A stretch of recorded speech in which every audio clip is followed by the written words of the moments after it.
Shalom subscriber dan viewers, kita jumpa kembali untuk bersama-sama kita akan belajar firman Tuhan.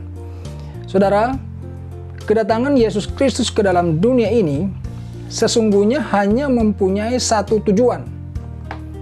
Tidak banyak tujuan, satu tujuan. Apa tujuannya itu? Adalah untuk keselamatan saudara dan saya. Ya, sekali lagi, tujuan Yesus datang ke dalam dunia ini adalah untuk keselamatan saudara dan saya.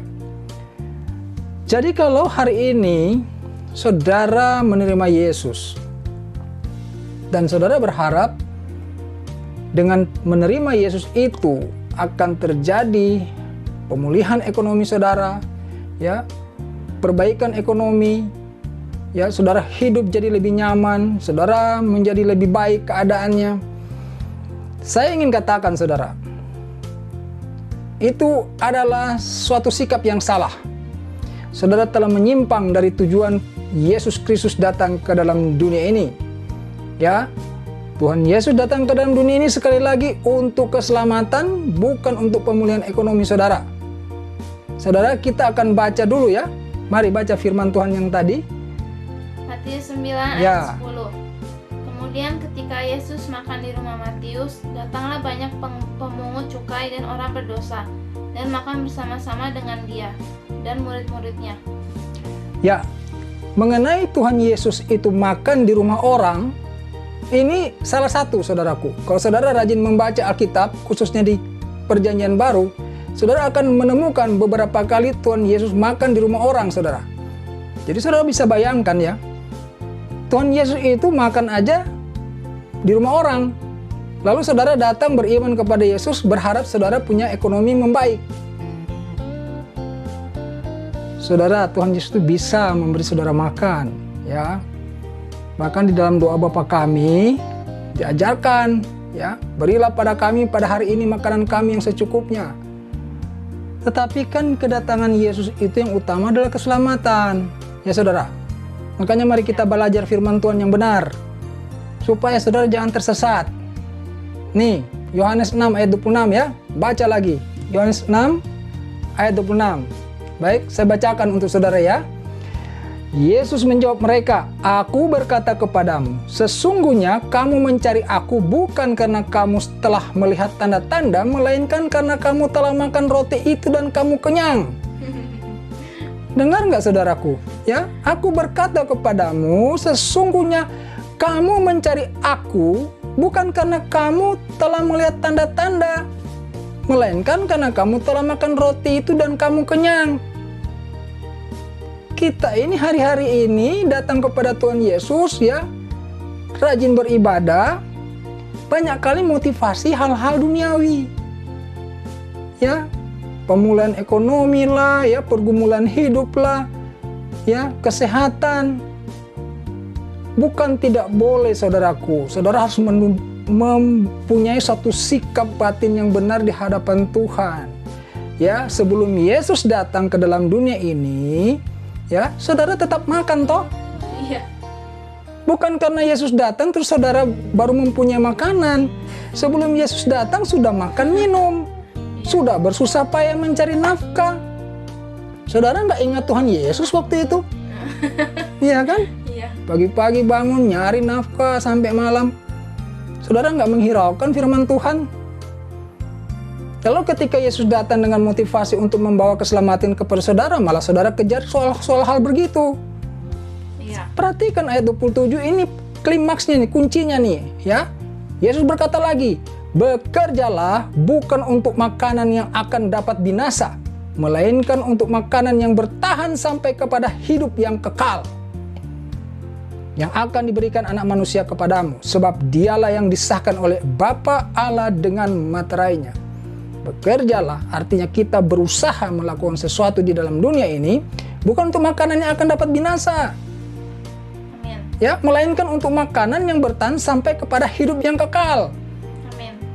Saudara, kalau mendekatkan diri ya kepada Tuhan Yesus, belajar firman-Nya dan melakukan perintah-perintahnya, dengan kesungguhan hati menyadari bahwa saudara butuh keselamatan, percayalah saudara tidak akan kekurangan sesuatu apapun. Itu janji firman. Jadi jangan dibalik, ya, ngejar-ngejar kekayaan, ngejar pemulihan, ngejar kesehatan. Aduh, saudara, itu keliru ya. Keliru, saudara. Saya tertawa kan lucu aja, kan banyak orang seperti itu. Yesus datang mati di kayu salib, menderita begitu rupa demi untuk keselamatan. Ya yang kita kejar justru hal-hal yang duniawi. Kita tidak membenahi karakter kita untuk supaya berkenan kepada Allah.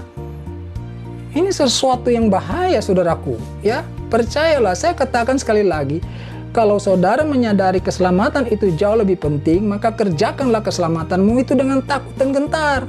Itu pun yang disampaikan oleh Rasul Paulus. Ya, Yesus sudah mengatakan tadi, ya, aku berkata kepadamu, sesungguhnya kamu mencari aku bukan karena kamu telah melihat tanda-tanda, melainkan karena kamu telah makan roti itu dan kamu kenyang. Masa saudara mau datang berkenan kepada Yesus dengan cara begitu, cari hal-hal yang memuaskan kenyamanan diri?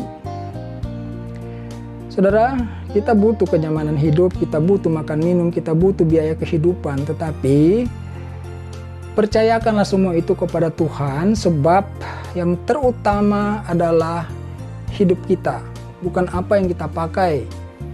Ya, Tuhan Yesus juga pernah mengajar kepada kita, bukankah pakai tubuh itu lebih berguna daripada pakaian? Ya kan? Jadi saya ingin ingatkan, berjuanglah untuk keselamatanmu, ya. Bukan untuk kesehatanmu, bukan untuk keuanganmu. Jangan takut mengenai hal-hal seperti itu. Setiap orang yang hidup benar di mata Tuhan itu pasti dilindungi, pasti diberkati, tidak akan kekurangan satu apapun. Tetapi kalau saudara sudah memfokuskan diri kepada hal-hal yang terkait kenyamanan hidup, artinya saudara itu telah jalannya itu menyimpang daripada tujuan Tuhan Yesus datang ke dalam dunia ini. Ya, bekerjalah bukan untuk makanan yang akan dapat binasa, melainkan untuk makanan yang bertahan sampai kepada hidup yang kekal, yang akan diberikan anak manusia. Ya, ini suatu perumpamaan. Ya, kita bekerja artinya berusaha sebaik-baiknya untuk hidup berkenan, supaya kita dapat diselamatkan. Saudara sehat tetapi masuk neraka untuk apa? Saudara kaya tapi masuk neraka untuk apa? Ya, di dalam Alkitab sudah ada contohnya. Ya, orang kaya masuk neraka banyak, saudaraku. Ya, orang sehat juga masuk neraka banyak. Orang sakit masuk surga juga ada. Ya kan? Jangan kita lalailah, saudara ya. Khotbah-khotbah mengenai berkat itu memang bagus untuk memberikan kita satu pengharapan. Tapi sekali lagi, tujuan Yesus datang ke dalam dunia ini adalah untuk keselamatan saudara dan saya. Oleh karena itu, yang paling penting dalam hidup kita, maka kita yang harus melakukan adalah melakukan segala sesuatu, ya, melakukan perintah-perintah firman Tuhan agar hidup kita berkenan di mata Tuhan. Amin. Artinya kita diselamatkan. Ya saudaraku, kalau saudara bicara soal kenyamanan hidup, semasa Yesus di dalam dunia ini makan juga di rumah orang, ya kan? Kalau kita baca di Alkitab, tidak cuma satu tempat, ada beberapa tempat Tuhan Yesus kedapatan makan di rumah orang, ya kan? Jadi itu hal biasa dalam kehidupan kita. Ya, sebelum Yesus datang, saya katakan tadi, kita juga sudah makan minum, kita juga sudah bekerja. Ya, jangan jadikan Yesus seperti dukun, saudaraku. Dia itu juru selamat, hargailah itu. Ya, jiwamu itu jauh lebih berharga daripada seluruh harta kekayaan dalam dunia ini. Amin. Saudara, cukup sekian. Kiranya renungan ini betul-betul membuat sesuatu yang dapat mengubah hidup saudara, cara pandang saudara terhadap keselamatan itu. Kita ketemu lagi pada renungan lainnya. Haleluya. Amin.